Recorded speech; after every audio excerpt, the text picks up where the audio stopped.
ஒவ்வொரு படமும் ஒரு பாடமா இருக்கணும்ன்றதான். ஆனா இப்ப வர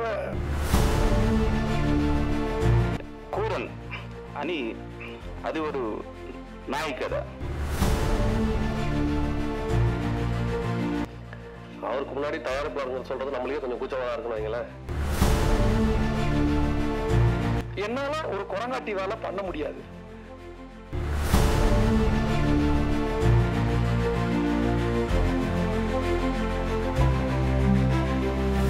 எஸ்சிசி அவர்களின் பாசறையில் வந்தவர். இன்று தயாரிப்பாளராக தனியே வென்றவர். உள்நாடு வெளிநாடு போன்ற இடங்களில் 10க்கும் மேற்பட்ட படங்களில் லைன் புரொடியூசராக பயணித்து கூரன் படத்தை சிறப்பான முறையில் தயாரித்து வழங்கிய கனா புரொடக்ஷன்ஸ் விக்கி அவர்களை வரவேற்புரை வழங்க அன்புடன் அழைக்கிறோம்.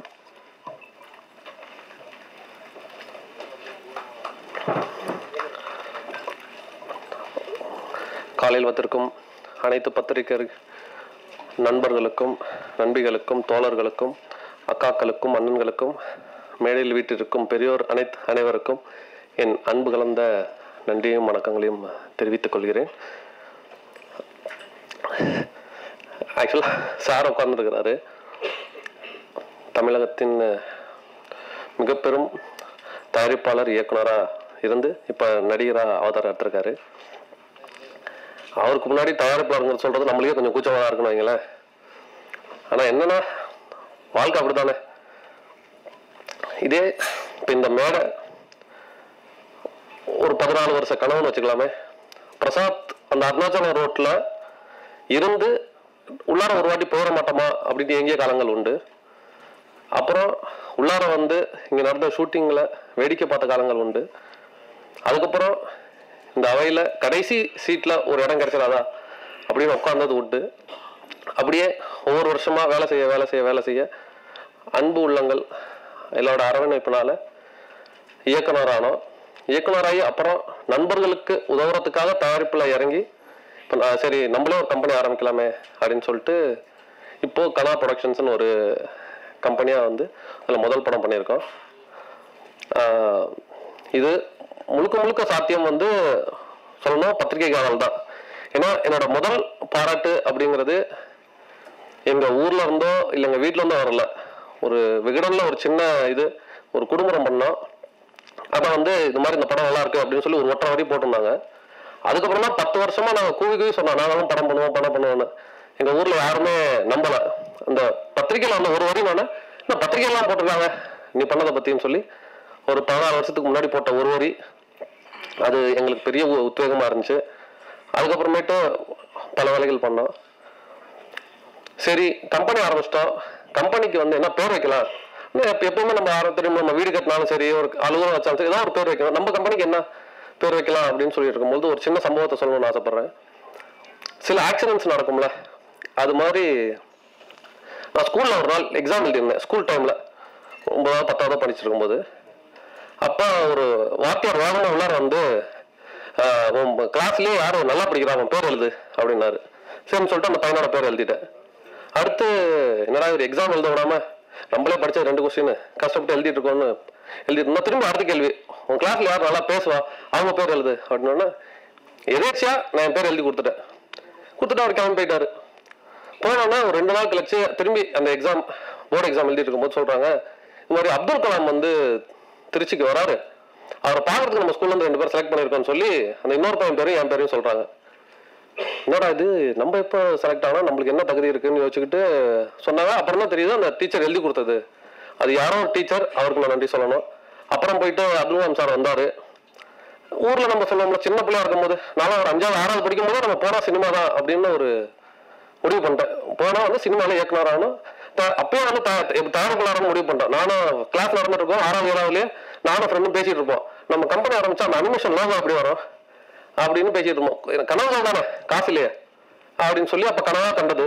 அப்துல் கலாம் போனால் அவர் சொல்றாரு இது மாதிரி வந்து கனா காணுங்கள் அப்படின்னு சொல்றாரு.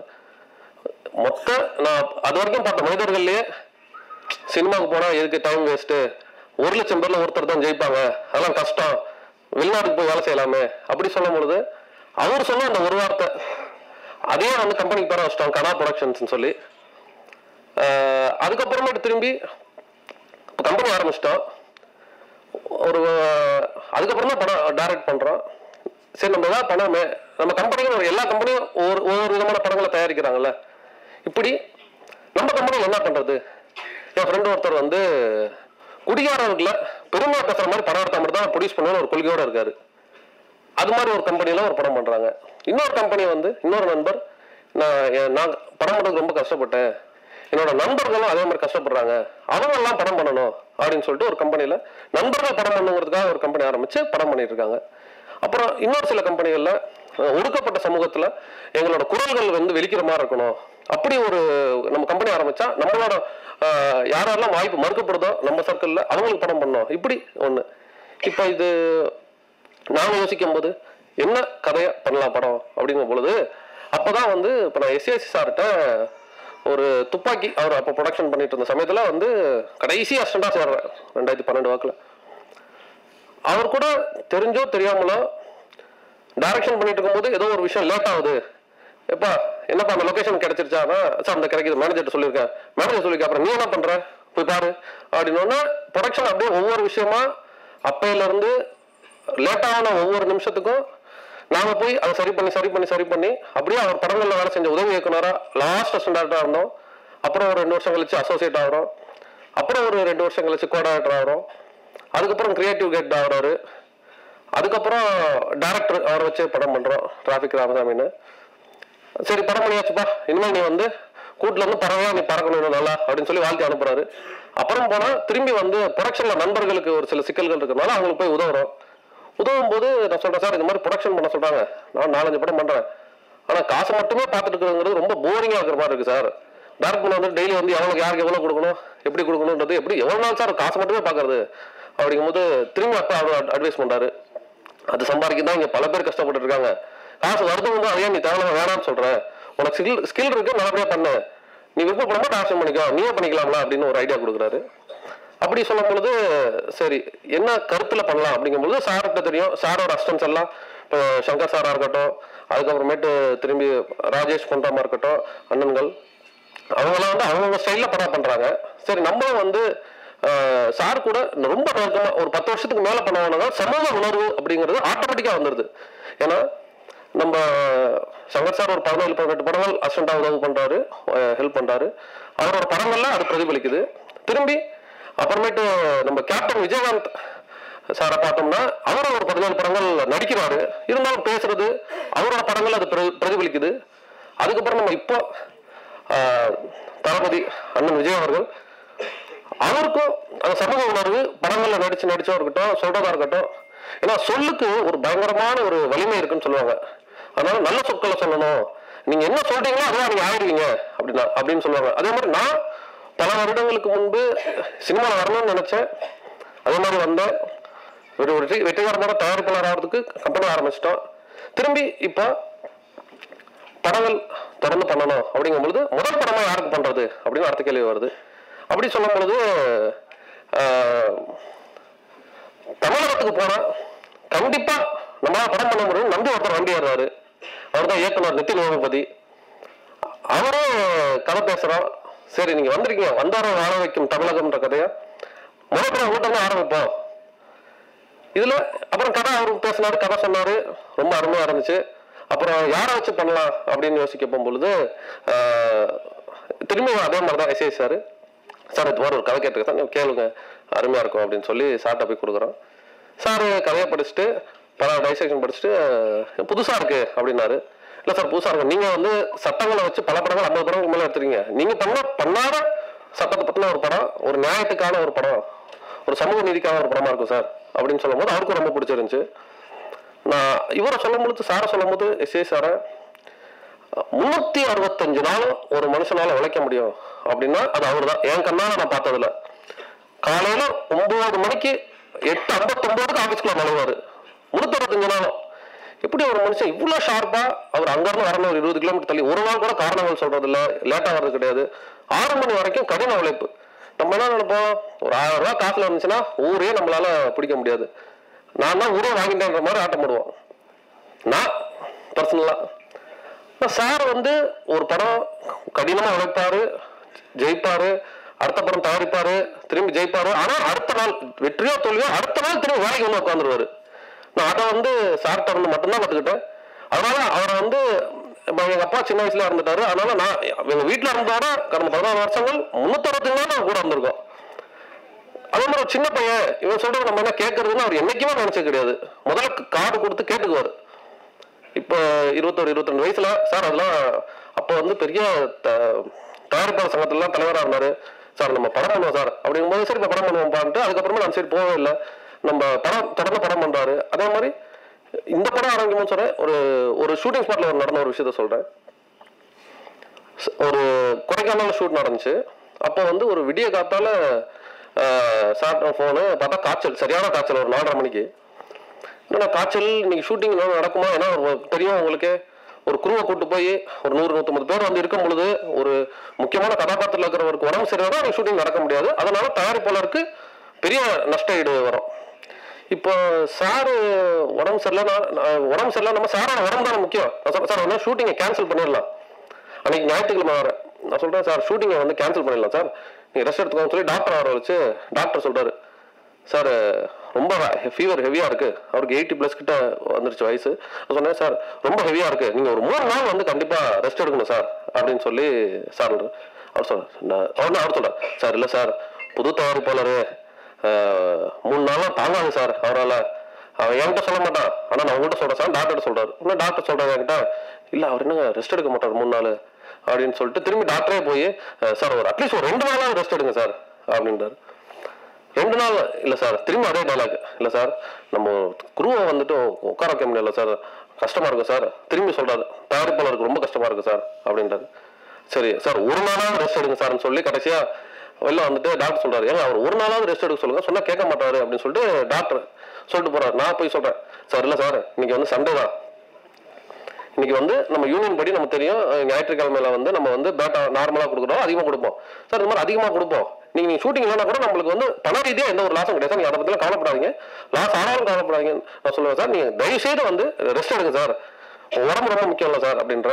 இல்லப்பா நீ வந்து காசு லாஸ் ஆஃப் ப்ராஃபிட்லாம் அப்புறம், இவ்வளவு பேர் ஒரு 100 பேரோட நேரத்தை நம்ம வீணடிக்க கூடாதுல்லப்பா, என் ஒருத்தனுக்காக இவ்வளவு பேர் டைம் வேஸ்ட் பண்ண சொல்றியா அப்படின்னு சொல்லிட்டு அன்னைக்கு வந்து காய்ச்சலோட வந்து அருவியில குளிச்சு நடிச்சு அதுக்கப்புறம் ஷூட்டிங் முடிச்சு வந்து 3-4 மாசம் ஆஸ்பத்திரிக்கு டெய்லி நிறைய போயிட்டு வந்து அப்புறம் உடம்பு ரெடி பண்ணாரு. இவ்வளவு பெரிய டெடிகேஷனா அப்படின்னு சொல்லி நான் அவருக்காக எப்பயுமே நான் கடமைப்பட்டிருப்பேன்.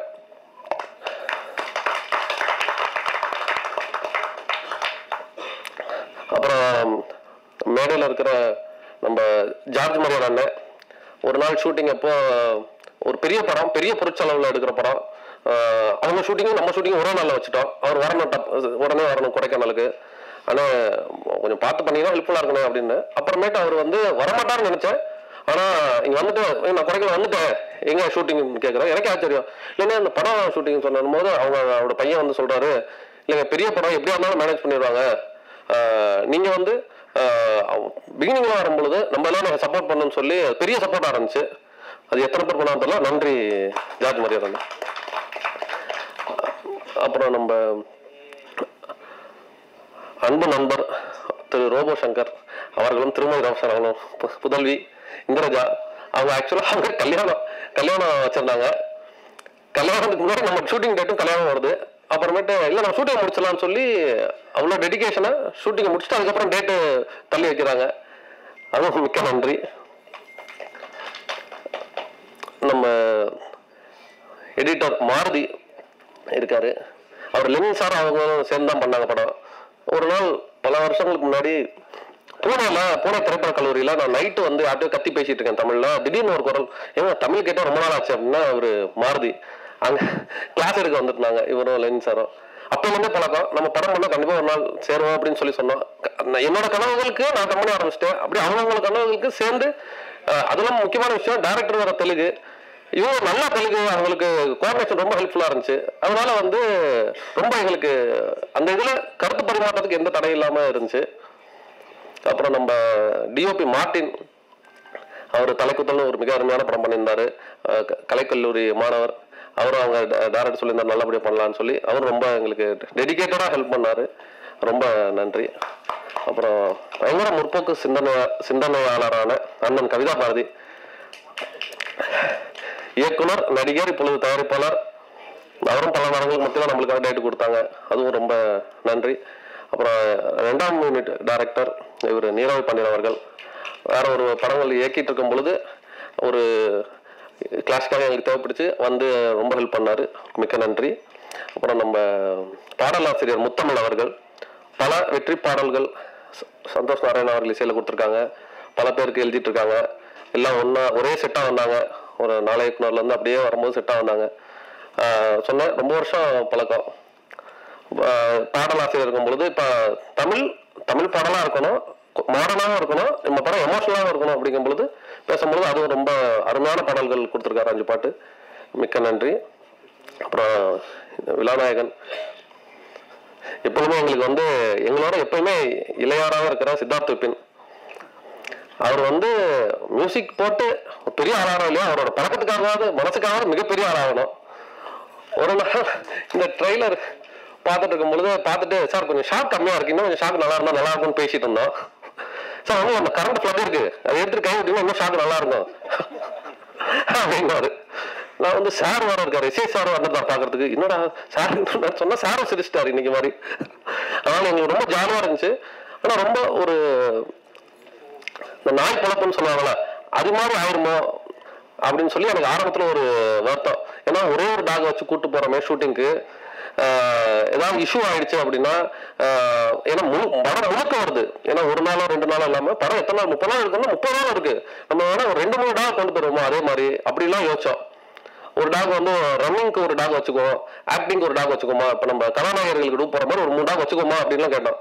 அப்புறம் ஒரு சந்து வந்தாரு, தேவா வேணுமா, அவர் சொன்னாரு, இல்லை நான் வந்து ஒரு டாக் இன்னும் நடிக்கவே இல்லை, ஆனால் நான் ட்ரெயின் பண்ணிடுறேன், இன்னும் 20 நாள் தான் இருக்கு ஷூட்டிங்க்கு, பண்ணிடலாமா, இல்லை ட்ரை பண்ணலாம்னு சொல்லி சொன்ன மாதிரி கேட்ட மிக அருமையான மகராசன்.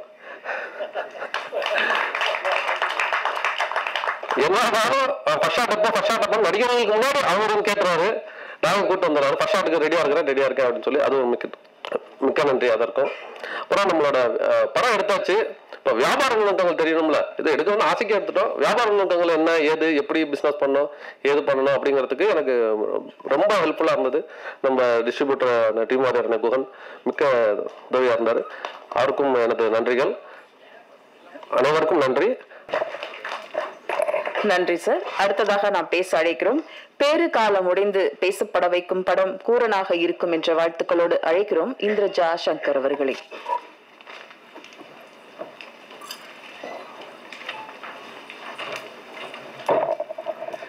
தேங்க்ஸ் கவிதா அக்கா, ரொம்ப அழகாக என்ன கூப்பிட்டீங்க. பத்திரிகை மற்றும் ஊடக நண்பர் எல்லாருக்கும் வணக்கம். ஸோ ஸ்டேஜில் இருக்க பெரியவங்க எல்லாருக்குமே வணக்கம். கவிதா அக்கா சொன்ன மாதிரி தான் என்னோட லைஃப்பில் வந்து கூரன் வந்து ஒரு பெரிய ஸ்பெஷல். ஆஃப்டர் டெலிவரிக்கு அப்புறம் நான் அட்டன் பண்ணுற ஃபர்ஸ்ட் ப்ரெஸ் மீட் வந்து என்னோட படமாக இருக்கிறதுல ரொம்ப சந்தோஷமாக இருக்குது. அண்ட் விக்கி நான் சொன்ன மாதிரி கல்யாணத்துக்கு முன்னாடியும் நான் ஒர்க் பண்ண படம் வந்து கூரன் மட்டும்தான். அண்ட் முதல் நன்றி வந்து என்னோட ஃபேமிலி தான், அம்மா அப்பா மாமா 3 பேருக்கும் பெரிய நன்றி. ஏன்னா இவ்வளோ சப்போர்ட்டிவாக நீ போ நாங்கள் பின்னாடி இருக்கும் சொல்லி என்ன ஒவ்வொரு வாட்டியும் ஒரு சப்போர்ட் கொடுத்துட்டு இருக்கிறது ஃபேமிலி தான். ஃபர்ஸ்ட் தேங்க்ஸ் வந்து ஃபேமிலிக்கு. And crew and director SS sir எல்லாருக்குமே பெரிய பெரிய நன்றி. ஏன்னா எஸ்எஸ் சார்கிட்ட வந்து நான் ஒவ்வொரு நாளும் வந்து அவர்கிட்ட கத்துக்கிட்டே தான் இருந்தேன். விக்கிய நான் சும்மா யதார்த்தமா சொல்லிட்டாங்க சார் 80+ன்னு, அப்படிலாம் இருக்கவே மாட்டார் செட்ல. நீங்க பார்க்கும் போது எங்களை விட பயங்கர ஃபாஸ்டா அண்ட் எனர்ஜியா இருக்க முதல் ஆள் வந்து எஸ்எஸ் சார் மட்டும்தான். அவர் சொன்ன இன்சிடென்ட் எல்லாமே உண்மை. ஏன்னா அந்த ஃபீவர் டைம்ல சார் கூட நான் பார்த்தேன். ஏன்னா எனக்கு ஃபீவர் எங்க எல்லாருக்குமே ஆல்மோஸ்ட் நடுங்குறோம். ஆனா அவர் வந்து இல்ல பரவாயில்ல போலாம் அப்படின்னு அவ்வளவு ஒரு போல்டா ரொம்ப எனர்ஜியா இருக்கக்கூடிய ஒரு ஆள் வந்து எஸ்எஸ் சார் மட்டும்தான். அண்ட் என்ன சொல்றது, அவ்வளவு கூட கொடைக்கானல்ல இருக்கும். பட் ஆனா ஆக்ஷன் சொன்னா எங்க இருந்து வந்து அந்த ஒரு 16 வயசு ஒரு இளம் குட்டி பையன் வந்து சார் கூட எப்படி வருவாருன்னு தெரியாது. அந்த ஆக்ஷன் ஒரு வார்த்தை கேட்டதுக்கு அப்புறம் அவர் வந்து அவருடைய ஃபுல் மூவே வந்து பயங்கர எனர்ஜியா இருக்கும். அண்ட் இன்னொரு விஷயம் வந்து நான் சாரோட ஒர்க் பண்ண விஷயத்துல நான் கத்துக்கிட்ட விஷயம் என்னன்னா பர்ஃபெக்ஷன் அண்ட் டெடிகேஷன். இது ரெண்டுமே நான் சார் வந்து கத்துக்கிட்டேன். ஏன் நான் சொல்றேன்னா டெடிகேஷன் எப்படி அவர்கிட்ட கத்துக்கிட்டேன்னா, நாங்கெல்லாம் வரத்துக்கு முன்னாடி ஃபர்ஸ்ட் அவர் நிப்பாரு.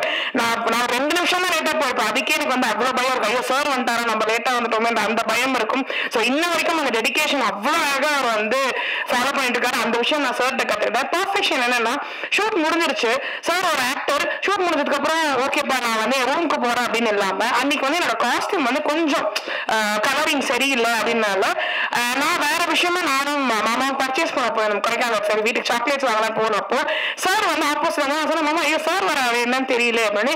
சார் என்ன சார் வந்த பக்கம் அப்படின்னு, கரெக்டா நீ வந்துட்ட, உனக்கு தான் நான் காஸ்டியூம் இன்னைக்கு பர்ச்சேஸ் பண்ண வந்தேன், உன்னோட கலரிங் சரியில்லை இன்னைக்கு கேமரால பார்க்கும் போது, ஸோ அதனால உனக்கு காஸ்டியூம் பர்ச்சேஸ் பண்ணுவான்னு சொல்லிட்டு 8:30 மணிக்கு கொடைக்கானல் எவ்வளவு குளிர் இருக்குன்னு எல்லாருக்குமே தெரியும். ஸோ அந்த 8:30 மணிக்கு எனக்காக ஒரு காஸ்டியூம் பர்ச்சேஸ் பண்ணி நெக்ஸ்ட் டே வந்து நாளைக்கு காலையில் எனக்கு காஸ்டியூம் போட்டு வந்து காமிக்கணும் கேமரா மாதிரி, நெக்ஸ்ட் டே காமிக்கும் போது இது பர்ஃபெக்டா இருக்குன்னு அந்த பர்ஃபெக்ஷன் வந்து சார்ட்ட நான் கத்துக்கிட்டேன். ஸோ இந்த மாதிரி நிறைய விஷயங்கள் வந்து எஸ்எஸ் சார் கூட ஒர்க் பண்ணது ரொம்ப பாக்கியமா இருக்கு. அதே மாதிரி நான் ரொம்ப பெருமையா சொல்லுவேன், விஜய் சார் கூட ஒர்க் பண்ணிட்டேன், அவங்க அப்பா எஸ்எஸ் சார் கூட நான் ரொம்ப ஒர்க் பண்ணிட்டேன்.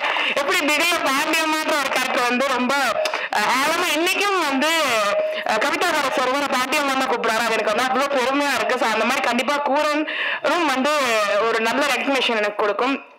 நெக்ஸ்ட் தேங்க்ஸ் வந்து டைரக்டர் நிதின் ப்ரோ.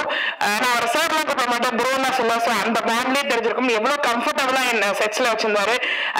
ரொம்ப கூலஸ்டான டைரக்டர். அவருடைய வே ஆஃப் எக்ஸ்பிளனேஷன் ஸ்கிரிப்ட் எல்லாமே வந்து ரொம்ப கூலா இருக்கும். நிறைய டென்ஷன் டைரக்டர் நம்ம எல்லாருக்குமே தெரியும், நிறைய டென்ஷன் ஓடிட்டே இருக்கும். ஆனா எனக்கு சீன் எக்ஸ்பிளைன் பண்ணும் போதோ இல்ல மற்ற ஆர்டிஸ்டோ இல்ல மற்ற ப்ரொடக்ஷன் டீம் யார்ட்ட பார்க்கும்போது ரொம்ப கூலா ஓகே ஓகே போலாம் வந்து ரொம்ப கூலா இருக்கக்கூடிய டைரக்டர் வந்து நிதின் ப்ரோ. அண்ட் அவருடைய thoughts and broad minded of script வந்து ரொம்ப அழகா இருக்கும். நீங்க அந்த படம் பார்க்கும்போது தெரியும். ஸோ டெபியூ மாதிரியே தெரியாது, ரொம்ப அழகா கொடுத்துருந்தீங்க. Thank you Nitin bro for choosing. Thank you SS sir என்ன செலக்ட் பண்ணதுக்கு. அண்ட் பெரிய நன்றி வந்து விக்கி அண்ணா. விக்கி அண்ணா வந்து நான் எது கேட்டாலும் ப்ரொடக்ஷன் சைட்ல வந்து நோ சொல்லவே மாட்டாரு.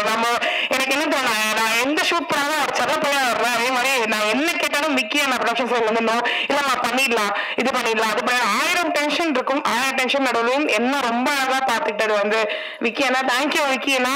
இன்னைக்கு வரைக்கும் நான் ஃபர்ஸ்ட் ரிங் கொடுத்தோன்னே என்னமா சொல்லுமான்னு கேக்குறீங்க, அந்த லவ்வுக்கு ரொம்ப ரொம்ப ரொம்ப நன்றி. அண்ட் டிஓபி அண்ணா மார்ட்டின் அண்ணாவோட ஒர்க் வந்து நீங்க வந்து ஸ்கிரீன்ல பார்க்கும்போது தெரியும், அவ்வளவு அழகா இருந்துச்சு. ஒவ்வொரு சீனையும் ரசிச்சு எடுத்திருந்தாரு. அண்ட் அதுக்கு ஆட் ஆன் பிளஸ்ஸா வந்து எடிட்டிங்கும் அண்ட் மியூசிக் வந்து ரொம்ப அழகா இருந்துச்சு சார். நான் வந்து சோட படம் பார்த்துருந்தேன், நான் சொன்ன ரொம்ப அழகா இருந்துச்சு, ரொம்ப பிளண்டடா இருந்துச்சு. ஸோ எங்க எல்லாருமே சப்போர்ட் பண்ணுங்க. அதை தாண்டி வந்து பெரிய தேங்க்ஸ் வந்து டெக்னீஷியன்ஸ் அண்ட் அசிஸ்டன்ட் டைரக்டர்ஸ் அண்ணா. நான் வந்து அப்பார்ட் ஃப்ரம் ஆர்டிஸ்ட் கூட வந்தது அதிகமா வந்து ஏடி அண்ணா கூட தான் நான் வந்திருக்கேன். ஏன்னா என்ன ரொம்ப அதிகமா பாசமா பார்த்துட்டு அவங்க ஒரு 5-6 பேர் அப்போ ஸ்கேட்டர் உட்காந்துருக்காங்க அவங்க தான். ஸோ பெரிய நன்றி வந்து அசிஸ்டன்ட் டைரக்டர்ஸ் அண்ணா, கோ டைரக்டர் அண்ணா, டெக்னீஷியன் அண்ணா, சந்து அண்ணா எல்லாருக்குமே ரொம்ப ரொம்ப நன்றி.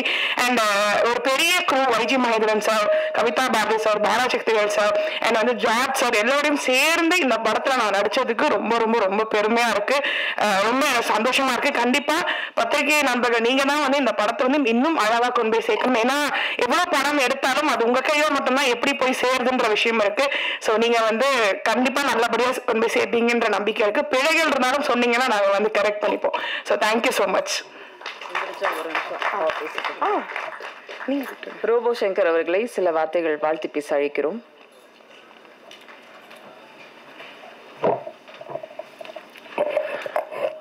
அனைத்து பத்திரிகை ஊடக நண்பர்களுக்கு வணக்கம். ரொம்ப அழகா பேசலாங்க. என்னுடைய பாப்பா பார்த்துருப்பீங்க. சொன்ன உடனே அவர் கேட்கத்தான் நீங்க கேட்டுட்டீங்கன்னு நினைச்சேன். அவங்க சொன்ன மாதிரி ஆஃப்டர் மேரேஜுக்கு அப்புறம் ஒரு அழகான ப்ரெஸ் மீட்ல அழகான படத்தோட திரும்ப லான்ச் பண்றாங்க.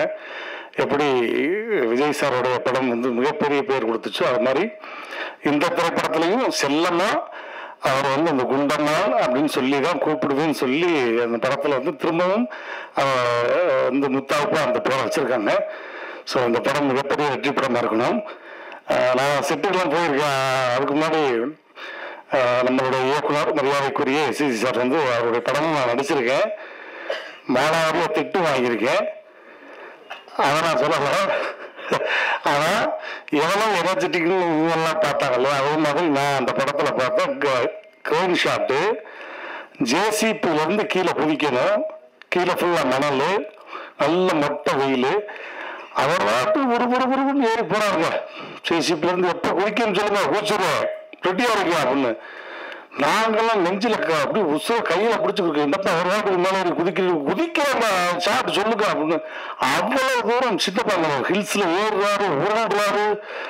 இவர் உருள்றத பார்த்து எனக்கு என்ன பண்ணலாம், நம்மளே இதே மாதிரி உருள விடுவாரோ, நம்மளே குதிக்க சொல்லுவாரோ அப்படின்னு நான் பயந்துகிட்டு இருக்கேன்.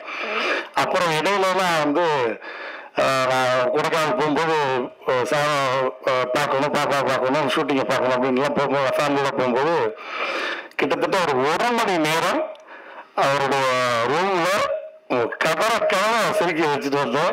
அது எனக்கு இன்னும் லைஃப்ல மறக்கவே முடியாது. அப்புறம் வந்து பாப்பா சொன்னாங்க, சார் உங்களை மாதிரி அப்பா பேசுவாரு அப்படின்னு. சரி பேசுங்க அப்படின்னாங்க. சார் பேசட்டுமா? என்னாக போதோ தலைப்பு செய்தி அப்படின்ற மாதிரி. அப்பாவோட வாய்ஸ் எப்படின்னா, அதாவது இந்த படத்துல வந்து அந்த குண்டம்மாங்கிற ஒரு கதாபாத்திரம் இருக்கு இல்லையா, ரொம்ப பிரமாதமாக நடிச்சிருக்காங்க. இவங்களோடெல்லாம் ஓடி நான் நடிக்கக்கூடிய ஒரு வாய்ப்பு வந்து இன்னைக்கு இன்னும் இந்த ஆண்டவன் கொடுத்திருக்கான் அப்படின்னு நினைக்கும் பொழுது அந்த ஆண்டவனுக்கு ரொம்ப ரொம்ப நான் நன்றியை சொல்லிக்கிறேன். இந்த படம் மிகப்பெரிய வெற்றி படமா இருக்கணும். பொதுவா மற்ற உயிரினங்களை திருப்பி போட்டா அந்த கடவுள்ன்ற வார்த்தை வருமா அப்படிங்கிறது தெரியல. ஆனா டாக்க மட்டும் நீங்க திருப்பி போட்டீங்கன்னா அது காடுன்னு வரும். அவ்வளவு அழகாக நடிச்சிருக்காங்க. அவங்களுக்கு என்னுடைய நன்றியை சொல்லி இந்த படம் மிகப்பெரிய வெற்றி படமாக கொண்டு போய் சேர்க்க வேண்டியது பத்திரிகை நண்பர்களுக்கு அப்படின்னு சொல்லிக்கிட்டு, இறைவன் மிகப்பெரிய ஒரு இந்த படத்துக்கு சப்போர்ட்டாக இருக்கணும்னு வேண்டிக்கிட்டு விடைபெறுகிறேன். நன்றி, வணக்கம். நன்றி.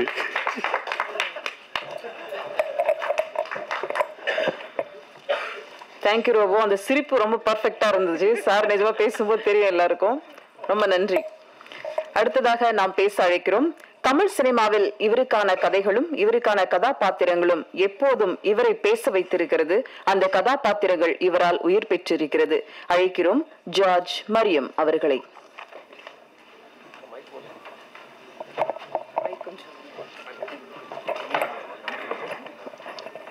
மேடையில் வீட்டிற்கும் எஸ்ஏஎஸ்ஆர் அவர்களுக்கும் மற்றும் நண்பர்களுக்கும் பத்திரிகை ஊடக நண்பர்களுக்கும் வணக்கங்கள்.